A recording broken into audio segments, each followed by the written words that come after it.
Let's talk about my experience with anxiety. Disclaimer, I'm not a doctor. This is just my personal experience, and I'm not trying to convince you guys to do anything. Do what works best for you. So growing up, I had always been a really outgoing person. I was never afraid of public speaking or talking in front of big groups. I didn't have social anxiety. I was just an outgoing chick. It wasn't till the beginning of high school that my anxiety started to get really bad. I just started to notice the more physical signs of it, and in the beginning I was really confused what it was, and then I kind of pieced it together like, oh, this is what that anxiety thing that everyone talks about is. So everybody's anxiety is completely different, but for me, my heart would start to beat really fast, my throat would get really tight, I would feel really lightheaded, and I wouldn't be able to think or speak straight, and I would feel like I was gonna pass out. That description is on the most severe days. I also experienced kind of daily anxiety just about little things and would just feel it in my throat and my chest, not to mention the spiraling of the mind. So in high school, this was pretty manageable because I just wasn't put through that many stressful situations. And then halfway through high school, I really wanted to go into real estate. And so I was so excited about the idea, but I had the worst anxiety ever about any sort of interviews, any sort of client conversations, any sort of just public speaking situations. It just made my life a nightmare because I had such big dreams of doing something so vocal, but I would just get so anxious about the idea of it. I found some temporary fixes like CBD oil, which helped a little bit, and then the stress reliever rings. That kind of helped with in the moment anxiety, but I also experienced just so much anticipation anxiety that my days were just filled with anxiety. Also, I had been to therapy for years. Any of those little breathing exercises and stuff, they help a lot of people, but they didn't help me. I'm a highly determined person, so when I was getting into real estate, even though I had the worst anxiety of my life, I just tried to push through it and I still made shit happen, but my life was miserable because I was so just mentally drained. I'd been second guessing everything, wondering if I was even in the right career field for my personality. So I was always skeptical of getting medicated just because I feel society has such a negative connotation of it that it just kind of scared me. But when it was getting real bad, I met with a psychiatrist and he told me that I have general anxiety disorder and that I should be put on Lexapro. To be honest, I was honestly so against it and weirded out in the beginning. I was there's no way I need to be medicated. But then I watched Alex Earl's video on anxiety and it honestly helped me so much just kind of normalize the entire situation. So eventually I just decided to go on it on a very low dosage because that's what my doctor recommended. I'm on 10 milligrams. The first week I was just really nauseous, but that was expected. And then other than that, I didn't have any side effects, even with drinking, which I know you're not supposed to drink on medication, but So it's not Lexapro makes you feel something right away. You don't feel anything, you just feel normal. But after about a month, literally a majority of my anxiety was gone. Suddenly, I was totally okay with everything I couldn't do before. I was fine with public speaking.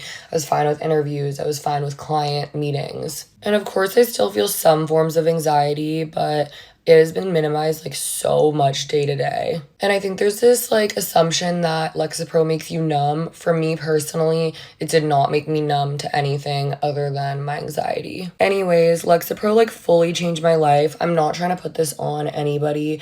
I'm just saying what worked for me. Obviously talk to your doctor and just do what you think's best for you. For me, Alex Earl's video really helped me get through my anxiety. So if this just helps literally one person, I'll be over the moon. And this is the final makeup look. Love you guys. Let's talk about 12 things I wish I had known in high school. Number 1, don't project your insecurities onto your friends. Having body dysmorphia and feeling insecure is a totally normal thing to be dealing with in high school, but just be careful what you say around certain people. For example, if you're the skinniest person in a group and you're talking about how fat you are, it's obviously going to leave the other girls feeling some type of way. Number 2, working out and eating healthy will completely change your mental state. Number 3, don't change who you are for someone. There's someone out there who would love you just for you. Number 4, mistakes are okay.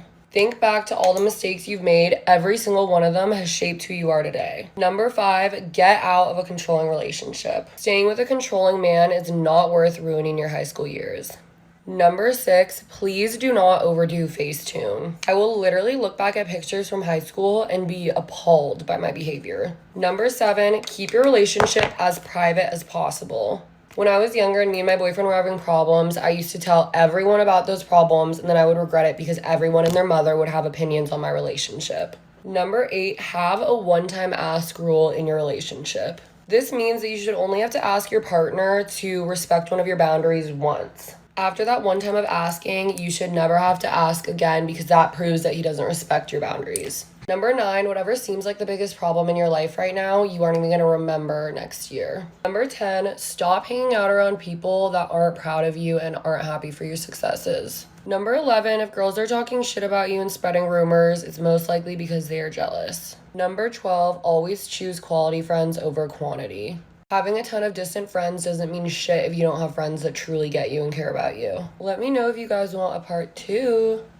And this is the final makeup look. Love you guys. Let's talk about 8 things I've learned in my early 20s.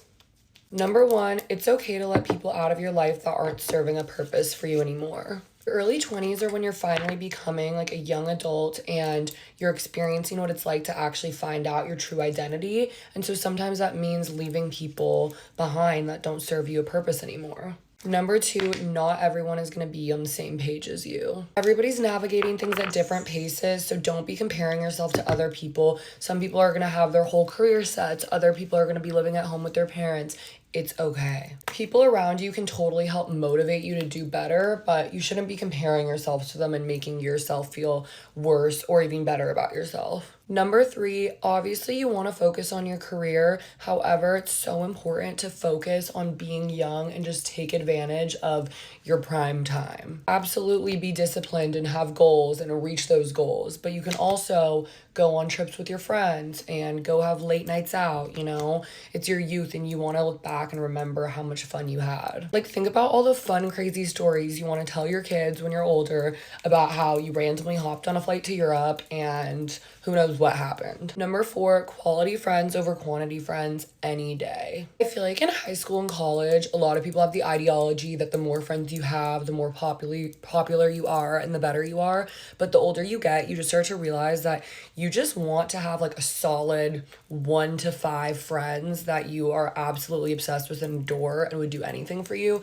rather than having like a whole squad of like fake chicks, you know? I feel like people feel way more alone when they have like quantity friends that aren't as deep connections, rather than having quantity friends and they are deep connections because you know they're like family. Number 5, a lot of you guys need to hear this. You are the youngest and hottest you are ever going to be in your life. I get it, body dysmorphia and self-esteem issues are real, but if you just kind of switch your mindset and realize that like one day when you're way older, when you're like 50, you're gonna look back and be like, holy fuck, I was so bomb. Why did I spend my whole life like literally just questioning how I looked? Number 6, relationships teach you so much about yourself. I feel like it's a common misconception that like you can only learn about yourself when you're single. And while it is super important to like be single and learn about yourself, I feel like you can also learn so much about your true identity when you're with a partner and growing. Number 7, hold on to your close friendships like they're your family. Also, this is a Tarte blush in the shade Sun Crush, and it's so pretty. The older you get, you kind of realize that you don't always have like your family 24/7, and having amazing friends that have your back no matter what is going to be life-changing for you, and they're going to be your new or extended family. And number 8, silence is the biggest revenge. For example, the other day, my friend was done, like, dirty as fuck, and she was about to go off and, like, send a whole paragraph, and I was like, you know what? No. By not saying anything, it shows, like, you literally don't give a fuck. They're not even worth a breath of your time. Also, if you think about it from a personal perspective, for me, it's like, if somebody is, like, silent to me, and I know that they're out of my life, like, forever, I'm just like, holy shit, you know, like, shit went down.